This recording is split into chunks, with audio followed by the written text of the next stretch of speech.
أعوذ بالله من الشيطان الرجيم. بسم الله الرحمن الرحيم. وقاتلوا في سبيل الله الذين يقاتلونكم ولا تعتدوا إن الله لا يحب المعتدين. Dalam tafsir Jalalain,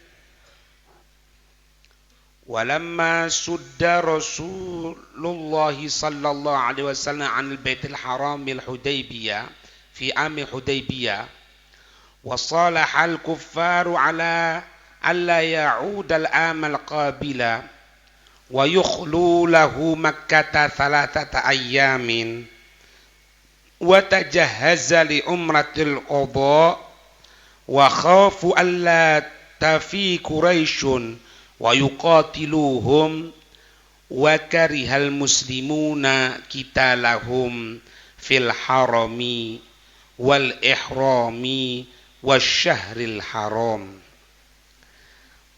Ketika Rasul dicegah, sudda Rasulullah, walamma sudda Rasulullah, ketika Rasul dicegah, anil baiti, untuk masuk ke Ka'bah, untuk berada di Ka'bah, untuk tawaf, amal Hudaybiyah, ketika tahun terjadinya perjanjian Hudaybiyah,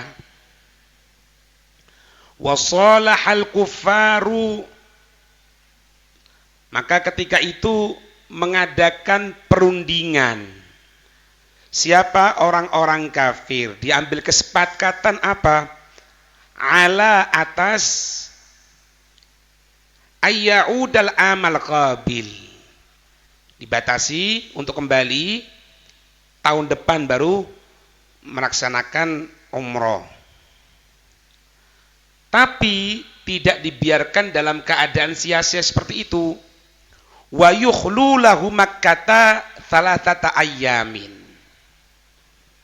Maka ketika itu mereka sahabat diberikan apa? Keleluasaan selama 3 hari untuk melaksanakan umroh tersebut di Mekah. Selama 3 hari. Selesai 3 hari tadi itu, wa tajahhaza li umratil qadha. Kemudian apa? Mempersiapkan untuk melaksanakan umroh qadha, karena semakin tegah. Wa khafu, mereka sahabat takut, khawatir gitu. Apa? Alla tafi Quraisyun. Orang Quraisy, kafir Quraisy maksudnya, tidak menepati janji tadi itu. Jadi mau masuk melaksanakan umroh dicegat sampai terjadi perundingan. Ya sudah, hasil perundingan bahwasannya untuk tahun ini tidak boleh masuk ke Mekah kembali tahun depan. Tapi sebelum kembali diberikan kesempatan di Mekah selama 3 hari. Sudah, ketika mereka orang Muslim akan mempersiapkan pelaksanaan umroh qadha, karena sempat dicegah, mereka timbul kecemasan. Jangan-jangan nanti orang kafir Quraisy ini tidak menepati janji.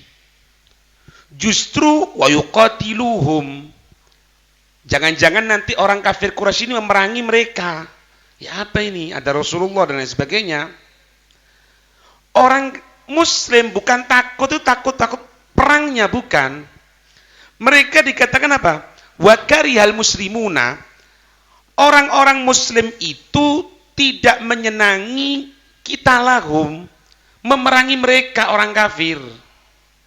Kenapa? 3 pertimbangan. Pertimbangan yang pertama, fil haram. Ini kejadian di daerah suci Mekah. Yang kedua, wal ihram. Dia sudah niat ihram ini. Jangankan bunuh manusia, perang. Bunuh nyamuk aja kena ini kok, gitu.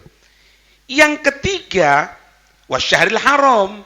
Ini waktu suatu bulan yang dimuliakan. Karena dulu kalau sudah ada bulan yang dimuliakan, itu mulai zaman sebelum Islam sekalipun dimuliakan. Sampai kalau perang berhenti. Dikatakan nanti kalau sudah keluar baru kita perang lagi. Jadi menghormati bulan yang dimuliakan itu bukan cuma zaman Islam toh, sebelumnya. Akhirnya turun firman Allah, untuk kemuliaan bulan yang dimuliakan masih ada, tapi larangan untuk berperang dihilangkan. Ya ini kejadiannya. Mereka tidak mau, bukan takut. Kita orang ini daerah haram kok. Kita gunakan ihram, kemudian kita orang ini berada di bulan yang disucikan juga. Gimana ini? Nazala, turun firman Allah. Ya ini ayat 190 ini. Waqatilu fi sabilillah. Berperanglah kamu sekalian di jalan Allah. Ai li'i'la'i dinihi, untuk ngangkat agamanya Allah, untuk memuliakan agamanya Allah. Ini tafsir Jalalain ini. Alladzina yuqatilunakum. Kum ini siapa? Al-kuffar. Ya apa? Kum ini yuqatilunahum al-kuffar, kum al-muslim. Yang mereka ini memerangi kamu sekalian. Gitu loh. Ini juga gambaran yang kedua. Ya. Perangi mereka tujuannya harus ikhlas untuk di jalan Allah. Nanti ada penjelasan di sini, sahabat tanya. Harus kalau perang sekalipun atas nama Allah. Tidak boleh yang lainnya. Harus nama Allah. Kemudian yang kedua, jangan memulai dulu kecuali mereka mulai. Alladzina yuqatilunakum, yang mereka ini memerangi kamu sekalian, orang kafir. Dia sudah bikin gara-gara. Gitu loh. Itu yang kedua. Kalaupun berperang, wala ta'tadu, jangan melampaui batas. Ada keterangan nanti. Wala ta'tadu alaihim. Apa makna ta'tadu di sini? Bil ibtida'i bil qital. Jangan engkau memulai untuk perang dulu. Kalau mereka garai, mereka ngajak perang, ya sudah bismillah. Tapi ente jangan dulu, itu maksudnya. Kenapa? Innallaha, sesungguhnya Allah la yuhibbul mu'tadin. Allah tidak senang orang yang mu'tadin. Al-mu'tadin al-mutajawizina, yang melampaui batas. Ma haddalahum, apa-apa yang Allah memberikan batasan untuk mereka. Paham ini? Paham ini? Tuh ceritanya. Nah, kalau di sininya sekarang lihat. Waqatilu fi sabilillah. Apa makna fi sabilillah ini? Makna fi sabilillah ini dua. Jadi kita belajar ilmu agama untuk fi sabilillah. Kita berangkat ke sana untuk sabilillah. Ini sabilillah, bahkan sumbangan untuk sabilillah. Makna sabilillah ini. Apa makna sabilillah? Makna sabilillah dua. Yang pertama, fi taatillah. Harus taat sama Allah. Kalau tidak taat, tidak ada sabilillah. Kita orang ini mau nyumbang. Untuk apa? Untuk acara memperingati dari kemerdekaan, misal. Kemudian apa? Ya kita akan datangkan acara malam gebiar seni. Seni. Apa ya? Ya iku ben di kelompok arek-arek. Bukan fisabilillah. Karena bukan fi taatillah. Kudu taatillah, harus taatillah. Nyari ilmu, taat sama Allah. Apa ilmu taat sama Allah itu? Setelah dapat ilmu, ngamalkan. Kalau enggak. Siapa tadi yang baca ya? Apa Syekh Mutawalli Sya'roni atau siapa? Lupa. Kalau orang itu punya ilmu, tapi masih dia terkalahkan dengan hawa nafsunya, itu nandakan dia tidak memiliki ilmu manfaat. Itu jadinya. Harus taatillah. Kemudian yang kedua, apa makna fisabilillah? Wa talabi ridwane, mencari ridhonya Allah. Makanya mereka tidak butuh mau ditulis kayak namanya, mau dikenang, lah ridwanullah, ridhonya Allah. Lainnya ndak sama sekali. Itu. Nah, ada seseorang, Abu Musa al-Ash'ari, beliau berkata, su'ila Rasulullah sallallahu alaihi wasallam anir rajuli yuqatilu syaja'atan wa yuqatilu hamiyatan wa yuqatilu riya'an ayu dzalika fisabilillah. Abu Musa al-Ash'ari beliau mengatakan gini, beliau berkata gini, su'ila Rasulullah, Nabi itu pernah ditanya tentang keadaan seseorang yang bertempur, orang yang berjuang. Makna umum ini, bukan cuma perang tok, mau pengajian kayak mau ini. Cuma di sini lebih maknanya fisabilillah ya. Ada 3 katanya. Ar-rajulu yuqatilu syaja'atan. Yang pertama, dia ini bertempur karena keberaniannya. 1. Yang kedua, wa yuqatilu hamiyatan. Dia berperang untuk apa? Membela diri, mempertahankan diri, menjaga kehormatan. Yang ketiga, wa yuqatilu riya'an. Jelas ini. Yang ketiga ini, dia berperang untuk supaya dikenal. Bukan karena Allah. Karena sesuatu dunia, hawa nafsunya dan lain sebagainya. Tanya, ayu dzalika fisabilillah. Terus yang mana ya Rasul?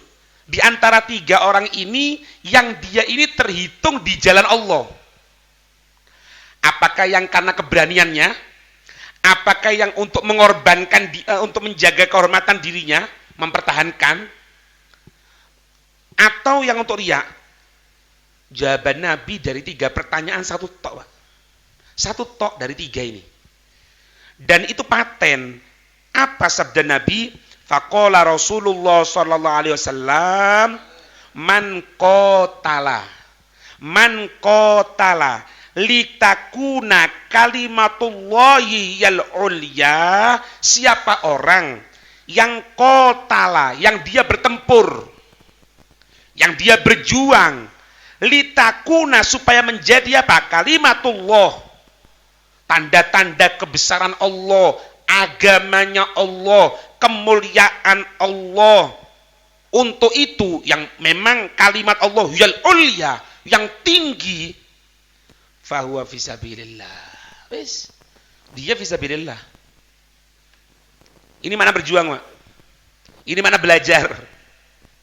Jadi kalau ente kenapa kok harus belajar di sini? Ya apa, Beb? Kalau keluar di sini, Beb, nanti dapat titel seperti ini, nyari pekerjaan itu gampang. Setelah itu nanti ya sudah tahu sendiri. Dan ini bukan cuma umum tok loh. Hatta ilmu agama. Malah ilmu agama lebih bahaya lagi. Kenapa inti seperti itu? Ya anak ini, makanya salafnya kita orang tidak senang untuk belajar menata bahasa, itu tidak senang. Karena akan keluar sendiri kalau ikhlas. Keluar sendiri.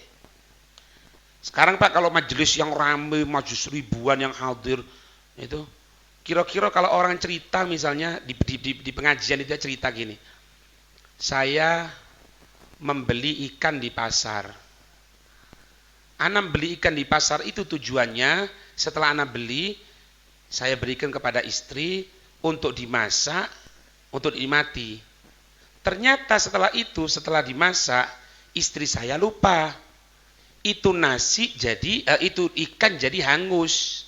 Sehingga tidak bisa dimakan. Yang harusnya bisa dimakan, dibuang di sampah, kiro-kiro. Kan biasa saya di kan akbar, hall akbar, pengajian akbar, KB akbar, kiro-kiro. Kalau pengajian akbar mero pidato koyo ngene iki ya apa? Ndak dibendoi untung. Apalagi diundang dari jauh.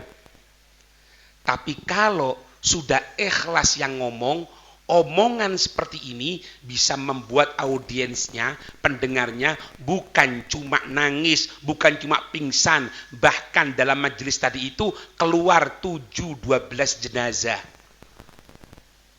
Siapa itu? Syekh Abdul Qadir Jailani. Ini salah pidatonya beliau. Karena apa? Ini makna li'i kalimatillah. Lah maaf ya, terkadang kita ini bukan tidak boleh Pak, untuk misalnya majelis, kemudian kita murojaah dulu, itu penting. Pokoknya harus li'i'la'i kalimatillah. Terutama gini-gini nih. Soro. Gini nih. Sing ketok di shooting, sing YouTube, berapa yang lihat, viewernya berapa, itu. Bukan tidak boleh, memang sudah zamannya sekarang ini. Cuma yang tidak boleh kalau kita terpancangkan kepada itu.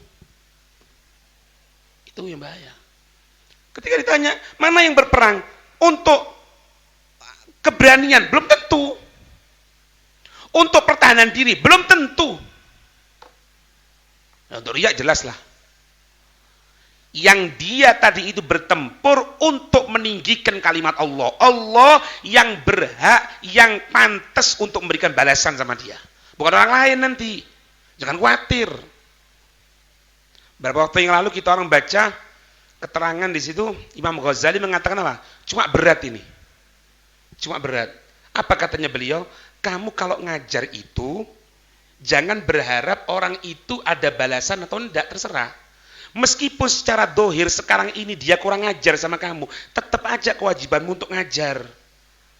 Karena kita tidak tahu hidayahnya Allah. Dan jangan-jangan yang kamu katakan dulu, kamu ini tidak senang sama fulan ini, karena ini itu pelanggaran dalam syariat, bisa-bisa dirubah oleh Allah, dia dalam keadaan baik-baik, justru kamu sendiri yang berubah. Iki apa praktek kok ngene kepen urana? Melbu ndak melbu, melbu ndak melbu. Kan kudu gregetno lek ngene iki. Ya kan? Tapi ya sudah. Wajib indar, wajib memberikan peringatan. Ayo teko, kenapa tidak datang? Kenapa kok telat? Kenapa kok ini? Urusan kurang ajar. Ya memang lek urusan hawa nafsu yang gregetno, Pak. Kudu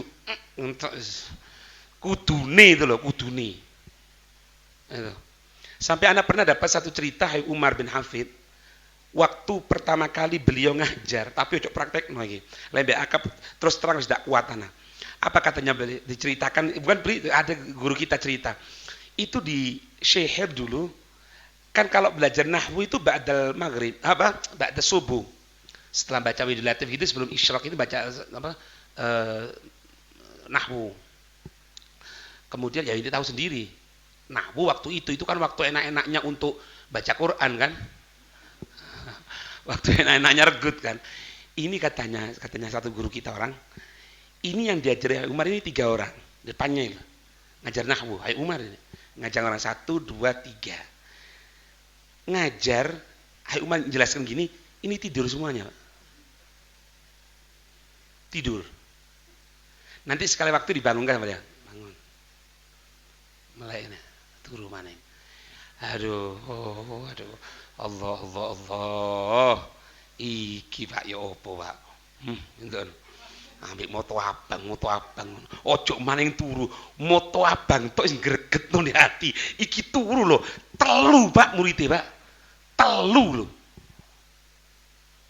Nanti kan sekarang lihat kan Umar bin Hafiz sekarang ya saiki dulu nih lihat. Sampai koyo ngono, Pak. Li'i'la'i kalimatillah. Li'i'la'i kalimatillah. Tidak ada tendensi pun. Makanya kadang-kadang jangan sampai naudzubillah min dzalik. Ente mau ngundang anak, iya. Berapa yang hadir? Kif. Lah, tidak boleh. Tidak boleh. Kata Habib Salim pernah nyatakan apa? Kamu kalau ngajar, meskipun berapapun jumlahnya, tetap anggap mereka jam'un wafir. Kok jumlah sing akeh? Tetap inti murojaahnya, tetap ininya. Iki Pak. Paham ini? Kemudian alladzina yuqatilunakum, yang mereka memerangi kamu sekalian. Dikatakan di sini, karena fi ibtida'il islami, ada ketika permulaan Islam, amarallahu rasulahu sallallahu alaihi wasallam, Allah memerintahkan rasulnya bil kaffi, untuk menahan, untuk tidak menyerang, berperang, an kita musyrikin, untuk menahan jangan bertempur dengan orang musyrikin ketika awal bidayatul Islam, permulaan Islam. Thumma lamma hajar ilal madinati, ketika Nabi berhijrah ke kota Madinah, amaro bikitalim mangqatalahu minhum bihadil ayah. Allah memerintahkan dengan memerangi, tapi ingat, memerangi, ingat, bikitalin man qatalahu, siapa yang memerangi dia. Artinya kalau perang tidak merangi, jangan, tidak boleh, jangan. Dengan ayat ini, berkata Rabi' bin Anas, hadhihi awalu ayatin nazalat fil qital. Ini adalah awal ayat yang menjelaskan tentang masalah pertempuran. Summa amarallahu bi qital musyrikina kafatan, harus seluruhnya wis. Ya, qatalu aw lam yuqatilu. Mereka dahului atau mereka tidak mendahului. Pokoknya sudah kurang ajar, kasih peringatan, tidak bisa perang. Itu. Pertama enggak. Pertama jangan. Di Mekah jangan diperangi. Ya kan? Sampai Sayyidina Umar kan gitu kan. Rasul, ana mau tanya, ya fadhal ya Mas, silakan. Apa? Allah yang kita sembah ini benar apa enggak? Allah yang kita sembah benar apa enggak? Guyutan habis Abu Bakar mau marah, dia benar ya Umar, bala benar iya. Terus agama kita ini benar apa enggak? Yo apa ini? Ya benar, kenapa? Lah terus kenapa kok kita orang yang mau sembunyi-sembunyi? Sudahlah berangkat ke pasar, ke tempat keramaian, engkau sampaikan ya Rasul, Umar yang akan memberikan perlindungan sama kamu. Makanya ngomong apa? Lek dulu deh biyen preman, tetep po preman, tapi preman keapian. Ya, ojo preman mek nganu songotit tok ae. Ya. Yo. Paham ya? Setelah ayat ini apa diturunkan, apa itu? Waqatil musyrikina kafah, baru. Ya, jadi tidak boleh berperang dulu sampai hijrah. Hijrah boleh berperang bagi mereka orang kafir yang mendahului untuk bertempur dulu. Baru setelah itu kalau mereka kurang ajar, mereka menghinakan agama Allah, diberikan peringatan tidak bisa, baru diperangi. Tapi ayat yang pertama yang membolehkan untuk berperang setelah fase di Mekah tidak boleh berperang, ya ini. Waqatilu fi sabilillahi alladzina yuqatilunakum wala ta'tadu innallaha la yuhibbul mu'tadin. Jadi ada prosesnya, Pak. Proses agama ini proses. Enggak langsung duduk jadi ngalim, enggak ono. Proses. Hatta larangan tentang masalah khomer, proses. Kita mendekat sama Allah, kita menjadi orang yang dekat sama Allah, proses. Segalanya proses. Gitu. Sampai firman Allah yang lainnya apa? Uqtuluhum haitsu tsaqiftumuhum. Perangilah mereka yang mereka tadi itu memang memerangi kamu. Ada ayatnya seperti itu, untuk memerangi secara keseluruhan. Itu. Nanti kita lanjutkan pertemuan akan datang insyaallah. Kemudian lanjutkan kemarin tentang masalah sholat itu, bahwasanya wa yuqalu innallaha ta'ala lamma khalaqa sab'a samawatin hasyaha bil malaikati. Dikatakan ketika Allah Ta'ala menciptakan 7 langit, hasyaha bil malaika, itu langit-langit dipenuhi, dikerumuni oleh para malaikat. Kemudian apa? Wa ta'abbadahum bis salati, mereka ibadah, ya, Bersolati dengan solat, la yafturuna sa'atan, tidak pernah lemes sesaat pun. Sampai dikatakan apa? Faja'ala likulli ahli sama'in naw'an minal ibadah. Setiap penduduk langit punya kewajiban untuk ibadah. Menempatkan sesuatu pada tempatnya. Ada bagian ini, ada bagian ini, ada bagian ini. Jangan sampai kosong dari ibadah. Dikatakan apa? Fa ahlu sama'in qiyamun ala arjulihim. Ada penduduk langit itu diantaranya apa? Berdiri di atas kaki-kaki mereka. Ila nafkhotis sur, sampai peniupan sangkakala, sampai hari kiamat. Berdiri saja. Wa ahlu sama'in roka'a. Ada penduduk langit tadi itu yang ruku terus. Wa ahlu sama'in sajada. Ada penduduk langit itu yang hanya sujud. Wa ahlu sama'in markhiyatul ajnihati, yang menutupkan dari sayapnya. Kenapa? Min haibatihi ta'ala, dari kebesarannya Allah Ta'ala. Sujud. Ada yang berdiri, ada yang rukuk, ada yang sujud, ada yang melungkup gini. Wa ahlu illiyina wa ahlul arsy, malaikat yang berada di tingkat yang tinggi, malaikat di sekitarnya arsy-nya Allah, wukufun, mereka berhenti. Yatufuna haula arsy, mereka bertawaf di sekitar arsy. Yusabbihuna bihamdi rabbihim. Ini yang jadi syahidnya di sini. Yusabbihuna bihamdi rabbihim. Mereka bertasbih dengan pujian kepada Tuhan mereka. Wa yastaghfiruna, dan mereka memintakan ampun liman fil ardi, untuk mereka yang berada di bumi. Yang ampuni, dimintain sama malaikat. Berarti kan ini syahidnya. Dari segi af'al, perbuatan, ada malaikat yang berdiri, ada malaikat yang ruku, ada malaikat yang sujud, ada malaikat yang lungkup karena kebesaran Allah dengan sayapnya. Dari segi akwal, yusabbihuna bihamdi rabbihim wa yastaghfiruna li ahlil ard, liman fil ard. Mereka bertasbih, mereka memintakan ampun. Kira-kira gerakan apa ini? Salat. Makanya Imam Ghazali kata apa?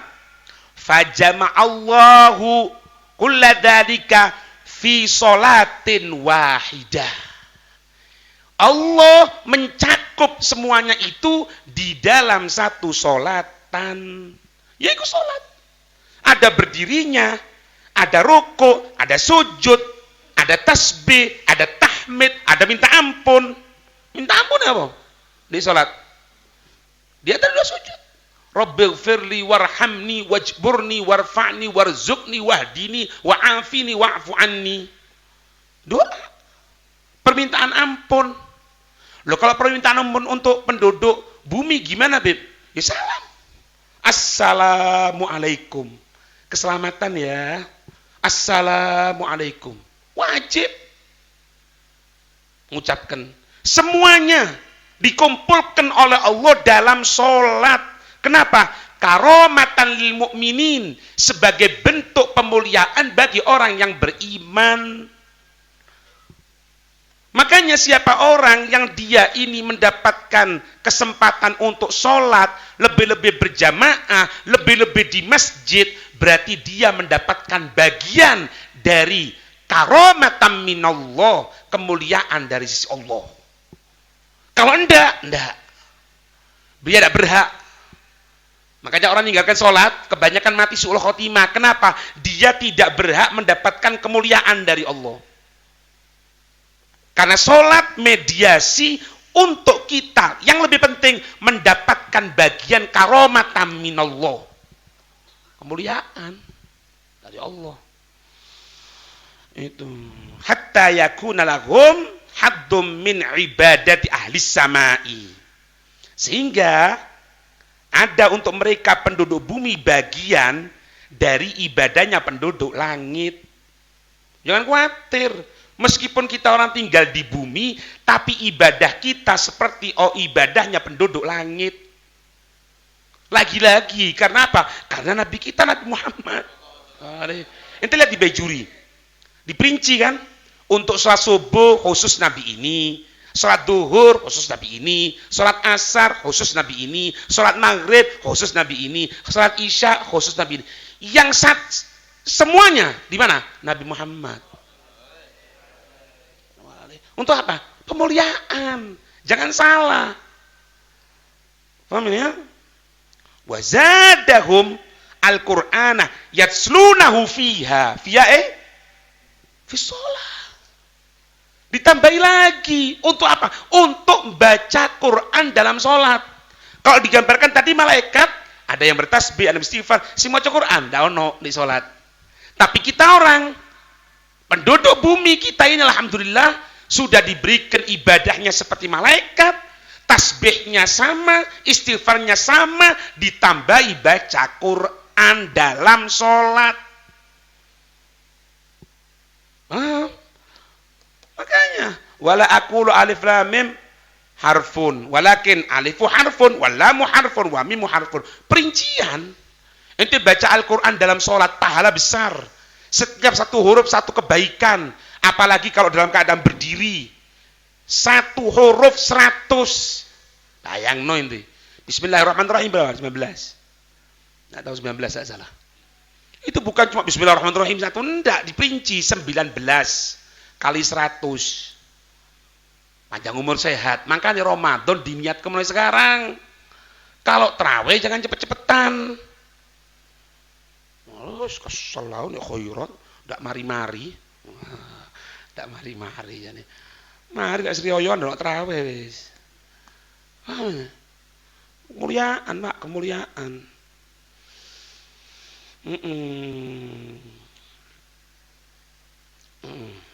Maka fatuliba minhum, maka diminta dari mereka. Dari mereka siapa? Penduduk bumi. Kalau sudah diberikan kemuliaan kan? Diberikan kemuliaan, ibadahnya seperti ibadahnya malaikat, bacaan Quran ditambah bacaan Qurannya. Diminta untuk apa? Syukroha, untuk syukur. Wa syukruha wa iqamatuha bi syaraitiha wa hududiha. Dan syukurnya itu, dan melaksanakannya itu dengan syarat-syaratnya dan aturan-aturannya, batasannya. Itu. Setelah itu baru dapat kemuliaan dua-duanya. Itu syukur, nikmat dan syukur. Nah, ya. Makanya pertama kali itu kalau kita orang bandingin nikmat Allah itu tidak bisa.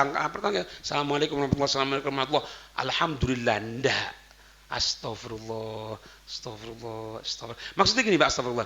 Lah iya yo, kita orang seperti ini kok diberikan kemuliaan bisa sholat itu ya apa? Untuk semakin menetapkan nikmat tadi itu. Karena nikmat itu akan semakin berada pada manusia, bahkan ditambahi dengan tadarru'. Nangis karo Allah.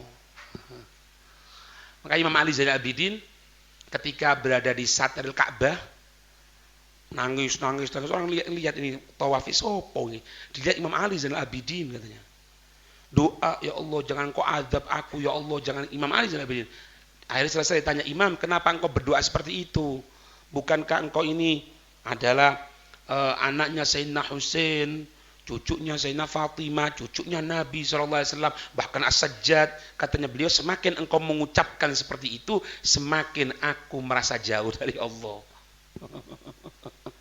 Bukan tambah ini, ndak ada bedanya Pak, pujian sama cacian buat mereka. Malah pujian lebih menyakitkan terkadang bagi mereka. Lek kita orang kan ndak wali, lek dipuji kopiahnya ndak cukup, kalau dicaci maki di dua mandaro. Itu Pak, ya semoga ndak ya. Wallahu a'lam bishawab.